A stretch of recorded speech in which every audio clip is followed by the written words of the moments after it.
చాలామంది పేషెంట్స్కి ఇన్ఫర్టిలిటీ అనేది తెలిసిన తర్వాత ఏం చేస్తారంటే ట్రీట్మెంట్స్లో ప్రాథమిక ట్రీట్మెంట్ కానీ ప్రాథమిక చికిత్స ఏంటంటే ఫాలిక్యులర్ మానిటరింగ్ అనేది చేస్తారు.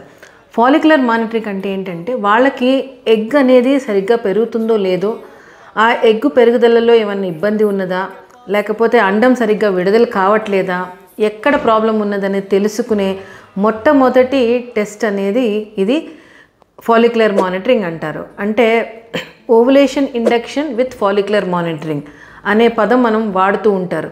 ఓవులేషన్ ఇండక్షన్ అంటే ఎగ్ పెరగటానికి మందులు ఇవ్వటం లేదా ఇంజెక్షన్స్ ఇవ్వటం.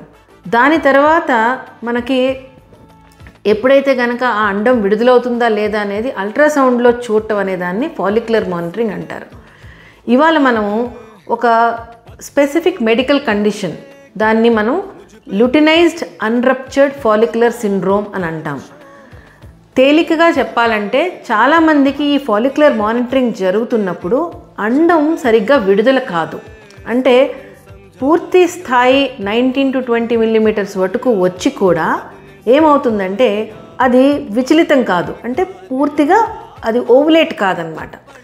ఇలాంటి పరిస్థితి వచ్చినప్పుడు అంతా ట్రీట్మెంట్ బాగా జరుగుతున్నా కూడా ఓవులేషన్ అవ్వలేదు కాబట్టి మనం ఏమీ చేయలేము, న్యాచురల్గా కూడా ఐయుఐ కూడా పాసిబుల్ కాదని డాక్టర్ గారు చెప్పినప్పుడు చాలామందికి కొంచెం నిరుత్సాహపడతారు, డిసప్పాయింట్ అయ్యే అవకాశం ఉంటుంది. కానీ మొట్టమొదటిగా మనం అర్థం చేసుకోవాల్సింది ఏంటంటే కారణాలు ఏముంది, ఇలాంటి పొజిషన్కి కానీ ఇట్లాంటి పరిస్థితికి కానీ కారణం ఏంటనేది. అన్నిటికంటే ముఖ్యమైన కారణము చాలామందికి పీసీఓడి అనే ఒక డిసీజ్ కానీ or we can call it as a syndrome కానీ ఉంటుంది.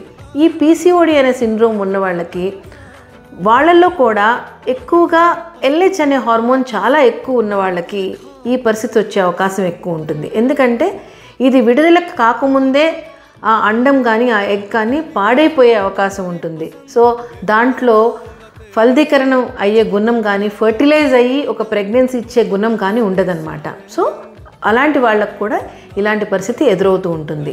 అలాగే కాకుండా ఎండోమెట్రియోసిస్ అనే ఒక చిన్న డిసీజ్, ఆ ఎండోమెట్రియోసిస్ డిసీజ్ ఉన్న వాళ్ళకు కూడా అండం అనేది విడుదల సరిగ్గా కాదు. అలాగే కాకుండా ఇన్ఫెక్షన్స్ వల్ల ఏదైనా ఉండి దాని చుట్టూ ఒక ఎడిషన్స్ అంటాం, అంటే అల్లుకుపోయినట్టుగా ఉంటే గనక అండం చుట్టూ కానీ లేకపోతే ట్యూబ్ చుట్టూ కానీ అండం దాంట్లో చిక్కుకుపోయినట్టుగా ఉంటే కూడా దాంట్లో నుంచి అండం విడుదల కాదు. ఇలాంటి 3 ఇంపార్టెంట్ ప్రాబ్లమ్స్ ఉన్నప్పుడు ఇది మనం గనక ఐడెంటిఫై చేయకుండా ఓన్లీ మెడిసిన్స్ కానీ ఇంజెక్షన్స్ ఇస్తూ ఉంటే మాత్రం ఉపయోగం ఉండదు. సో ఇలాంటి పరిస్థితి ఎవరికన్నా కలిగితే కనుక కరెక్ట్ డాక్టర్ దగ్గరికి వెళ్ళి కరెక్ట్గా మీరు చికిత్స తీసుకుంటే అప్పుడు ఏ ప్రాబ్లం వల్ల ఎందుకు ఇలా జరుగుతుందో చూసుకొని, అలాగే విచలితం అవ్వటానికి కరెక్ట్ అయిన డ్రగ్ ఆర్ ఇంజెక్షన్ వాళ్ళు ఇవ్వగలిగితే, ఎండోమెట్రియోసిస్ అనేది కనుక ఉంటే దాన్ని సరిగ్గా లాప్రోస్కోపీ ద్వారా కానీ లేకపోతే ఇంజెక్షన్స్ అండ్ టాబ్లెట్స్ ద్వారా కానీ సరి చేయగలిగితే, అలాగే ఇన్ఫెక్షన్స్ ఏదన్నా ఉండి ఎడిషన్స్ ఏదన్నా ఉంటే అది లాప్రోస్కోపీ ద్వారా దాన్ని సరి చేయగలిగితే అప్పుడు వాళ్ళకు ఓవులేషన్ కానీ లేకపోతే ఆ అండం విడుదలయ్యేది కానీ జరిగి ప్రెగ్నెన్సీ వచ్చే అవకాశాలు ఎక్కువగా అవుతాయి. ఇలాంటి వీడియోస్ కోసం ఈ స్పేస్ని ఫాలో అవుతూ ఉండండి. మరిన్ని వీడియోస్ కోసం మరింత ఇన్ఫర్మేషన్తో మళ్ళీ వీడియోస్లో చూద్దాం.